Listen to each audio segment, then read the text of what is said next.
चलो भाई, अब अपन सीख लेते हैं कि स्मॉल जी और कैपिटल जी में कैसे रिलेशन को स्टैब्लिश किया जाता है। रटा तो होगा कि G इज इक्वल टू, मतलब small G is equal to capital G M E upon R E square. आता कैसे है ये डेरिवेशन, ये एक्सप्रेशन आता कैसे, अपन ये देख लेते हैं, ठीक है। तो इसको पहले अपन थोड़ी सी लहर में बहा देते हैं। अपन सुनो, डायरेक्ट लिख भी लेते हैं। टू डिराइव, अपन को क्या डिराइव करना है, पी साहू, पी साहू अपन को डेरिवेट करना है जी स्मॉल जी, यानी acceleration due to gravity small G is equal to capital G, यानी कि universal gravitational constant into mass of earth upon radius of earth का स्क्वायर। ठीक है, ये डिराइव करना है, टू डेरिवेट, अरे टू डेरिवेशन लिख दिया मैंने। ठीक है, चलो अपन को ये डेरिवेट करना है। कैसे हम इसको डेरिवेट कर सकते हैं, न्यूटन भाई साहब का पहला लॉ काम आ जाएगा, दैट्स इट। बस उससे ज्यादा कुछ नहीं है, खास नहीं है, छोटा सा डेरिवेशन है, ज्यादा नहीं, 5 मिनट में अपन खत्म कर देंगे।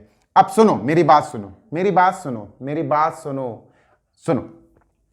अब जब ग्रेविटी की बात होती है ना, ग्रेविटी, अच्छा एक बात बताओ, gravity is focused on vertical motion ज्यादा या हॉरिजॉन्टल मोशन ज्यादा किस चीज पर फोकस्ड होती है ग्रेविटी ज्यादा?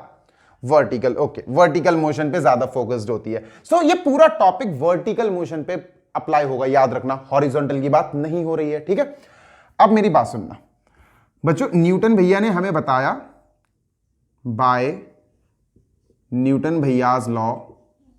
न्यूटन भैया का लॉ क्या है? बाय न्यूटन्स लॉ, बताओ जरा क्या है? न्यूटन भैया का लॉ ऑफ अट्रैक्शन क्या था? Yes force. ओ भैया वो नहीं पूछ रहा हूं यार, every two objects in the universe attract each other. अरे रुक जाओ, सबर रखो। देखो, force is equal to capital G mass 1 into mass 2 upon distance square. ठीक है, यही होता डिस्टेंस स्क्वायर, डी स्क्वायर की जगह आर स्क्वायर भी आप यूज कर सकते हो। इट डिपेंड्स अपॉन योर डिनोशन कि आप क्या डिनोट कर रहे हो, मतलब किस लेटर से आप डिनोट कर रहे हो, ये आप पे डिपेंड करता है टोटली। ठीक है, अच्छा एक बात बताओ, जैसा कि अपन ने एक वर्ड बोला था वर्टिकल, राइट, वर्टिकल मोशन, जैसे अभी मैं बोल रहा हूं वर्टिकल मोशन। यार वर्टिकल मोशन में बच्चों गौर से बताओ, एक्सेलरेशन जो ए होता है ना, क्या वो ए ही रहता है या एक्सेलरेशन चेंजेस और कुछ और बन जाता है वो? वेरी गुड, बिल्कुल सही। Acceleration becomes due to gravity because motion vertical है। अगर आप किसी बॉल को ऊपर फेंक रहे हो तो एक्सेलरेशन जो उसमें आता है ना, it is because of gravity. A becomes small g. ठीक है, अगर आप किसी बॉल को ड्रॉप कर रहे हो तो ए बिकम्स स्मॉल जी। फर्क कितना होता है कि अगर आप किसी को अर्थ के सरफेस से ऊपर फेंक रहे हो, अपोजिट फेंक रहे हो, तो वहां नेगेटिव ग्रेविटी हो जाएगी, और यहां अगर आप किसी चीज को ड्रॉप कर रहे हो तो पॉजिटिव ग्रेविटी होती है। ये तो छोटा सा कॉन्सेप्ट है, कुछ कॉन्सेप्ट भी नहीं है, तो बकवास है, फर्जी चीज। चलो अब अपन क्या करते हैं भैया, ऑब्जेक्ट देख लेते हैं। देखो प्रणवी, गौर से देखो बेटा, अपन ने देख लिया अर्थ, दिस इज अर्थ। ओ गंदा बना यार, ये तो पहली बार हुआ है कि मुझसे लाइव क्लास में सही सर्कल नहीं बना। ओके, वो थोड़ा सा चपटा हो गया। ठीक है, चलो देखो, अब ये पोर्शन जो है, जस्ट वेट, अपन ने ये ऑब्जेक्ट रख दिया इस पे। ठीक है, ये ऑब्जेक्ट रख दिया। अब इसका डिस्टेंस क्या है भैया? अर्थ के सेंटर से आर ई डिस्टेंस है ना, आर ई इज डिस्टेंस, है ना। इसका और इसका मास क्या है भैया? इसका मास है छोटा एम, छोटू ऑब्जेक्ट है, छोटा एम लिख देते हैं। Let the object be of mass M, छोटा एम। ठीक है, let the object be of mass छोटा M is placed on the surface of the earth somewhere, कहीं रखा हुआ है। अब हमें पता है फोर्स का एक जो सेकंड लॉ ऑफ मोशन से फोर्स का अपन को फॉर्मूला मिला था, वो क्या था? सेकंड लॉ ऑफ मोशन से मा एम इंटू ए, है ना, मा M into A, yes, mass into acceleration m into A. लेकिन जैसे अपन ने m इंटू ए लिख दिया और आपने इक्वल में m1 m2 upon D square लिख दिया। ठीक है, अब रुकना, देखना बच्चों, एक्सेलरेशन, यार वर्टिकल मोशन की बात हो रही है, ग्रेविटी की बात हो रही है, acceleration becomes due to gravity, तो मास की जगह मास ही रहेगा, ए की जगह बच्चों A becomes because of gravity, acceleration becomes G here, है ना, जी हो जाएगा। Is equal to capital G. अब अपन m1 m2 और d स्क्वायर इनको भी रिप्लेस कर देते हैं। चलो बताओ what is object number one. Object number one is earth, और अर्थ का मास भैया m1 नहीं है, me है। Yes, capital me। अच्छा, m2 छोटा दूसरा ऑब्जेक्ट है, उसका मास स्मॉल m है, ठीक है, अपॉन d। भैया डिस्टेंस क्या है, what is the distance? Yes, R E is the distance, और डिस्टेंस का स्क्वायर मतलब आर ई स्क्वायर। अच्छा, दोनों साइड m है, m से m मर गए, है ना, m से m को काट दो, खत्म कर दो, फिनिश्ड।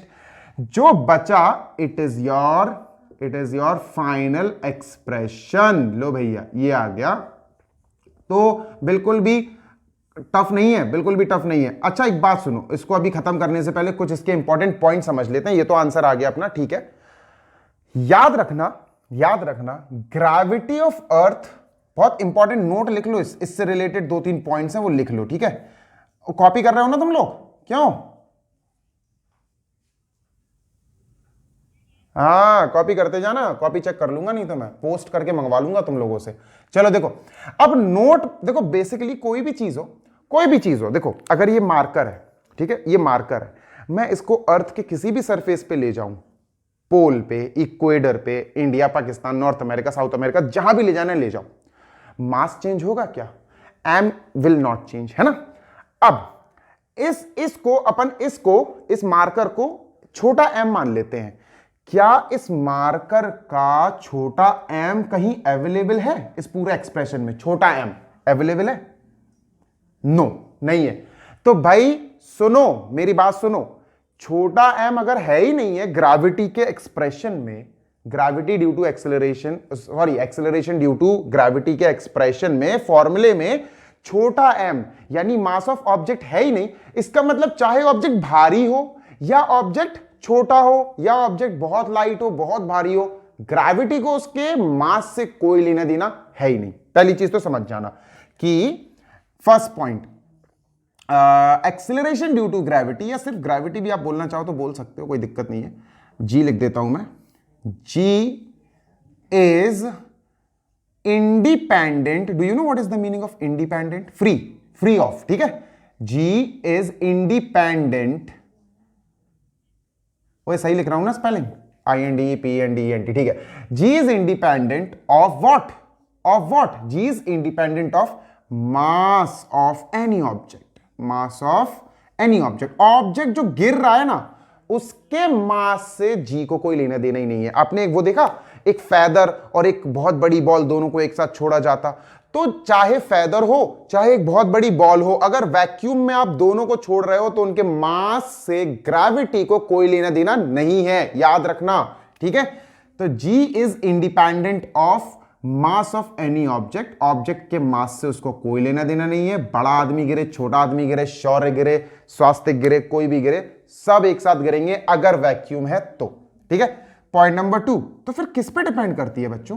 तो फिर किस पे डिपेंड करती है? सिर्फ एक चीज पे याद रखना, सिर्फ एक चीज पे बच्चों, जी डिपेंड्स अपॉन, रुक तो जाओ तुम लोग, अरे तुम लोग मुझे डिस्टर्ब मत करो यार, रुको जरा।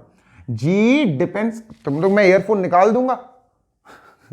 जी depends upon only one thing, and it is G depends upon gravity, या acceleration due to gravity depends upon distance of object. किस पे डिपेंड करती है? Distance of object from earth surface. Getting my point? Surf Excel नहीं है, surface है वो, ठीक है। तो भैया अगर आप किसी ऑब्जेक्ट को अर्थ के सरफेस से दूर ले जाओगे, अब ये कैसे डिपेंड करती है जरा ये भी देख लेते हैं, खत्म करते हैं इसके बाद। इनवर्सली डिपेंड करती है बच्चों, देखो G is inversely dependent on distance square. अब होता पता क्या है, आप पढ़ते हो उसको रेडियस ऑफ अर्थ का स्क्वायर। यार एक बात बताओ, रेडियस ऑफ अर्थ का स्क्वायर, आर ई जब नहीं था तब अपन इसको क्या बोल रहे थे? अपन इसको बोल रहे थे डिस्टेंस, बोल रहे थे डिस्टेंस बोलते ना। तो भैया ये आर ई डिस्टेंस है, अगर मैं इस ऑब्जेक्ट को थोड़ा ऊपर खिसका दूं, थोड़ा ऊपर ले जाऊं अर्थ के सरफेस से, तो क्या उसके बीच में डिस्टेंस तब भी आर ई रहेगा? क्या रेडियस ऑफ अर्थ रहेगा? नहीं, बढ़ जाएगा, है ना, इट विल इंक्रीज। जैसे मैं आपको एक ऑब्जेक्ट बना के दिखा रहा हूं, जैसे मैंने ये ऑब्जेक्ट बनाया, ठीक है। अब मैं आपसे कहूं बेटा मैं ये अर्थ बनाया मैंने, अब मैं आपसे कहूं इस अर्थ के मैं ऊपर ले गया और मैं एच पर ले गया डिस्टेंस एच। अब बताओ आर ई की जगह क्या आएगा? अब आर ई नहीं आएगा, अब आएगा यस, वेरी गुड बच्चों, अब आएगा यहां से लेकर यहां तक आर ई प्लस एच का होल स्क्वायर, है ना। तो ये पूरा फॉर्मूला बन जाएगा G is equal to G M E upon R E plus H का होल स्क्वायर। तो सिर्फ एक चीज के चेंज होने की वजह से ग्रेविटी चेंज होती है, और वो क्या है? It is distance between the object and earth surface. खत्म, डिस्टेंस, ठीक है। तो कैसे, और वो कैसे चेंज होती है बच्चों? कि भैया ये डिस्टेंस के स्क्वायर से इनवर्सली प्रोपोर्शनल है। कैसे प्रोपोर्शनल है? अब आप ये नहीं मत कहना कि सर आपने आर ई का स्क्वायर क्यों नहीं लिखा। अभी मैंने आपको रीजन बताया कि आर ई क्यों नहीं लिखना है। आर ई तो बेटा वो तो इस फॉर्मेट में आया है। Basically R E is nothing, R E is distance between the object and the centre of the earth, right. R E इसलिए आया यहां क्योंकि ये सरफेस से चिपका हुआ था। सरफेस से ऊपर ले जाओगे तो ज्यादा हो जाएगा, ठीक है। तो डिस्टेंस बढ़ेगा, ग्रेविटी घटेगी, इनवर्सली प्रोपोर्शनल है। बस यहां तक के इस टॉपिक में अपन इतना ही पढ़ेंगे। उसके बाद चलो अपन चलते हैं नेक्स्ट टॉपिक पे। और नेक्स्ट टॉपिक क्या है जल्दी बताओ जरा, दूसरा वीडियो शूट करें। क्या है नेक्स्ट टॉपिक?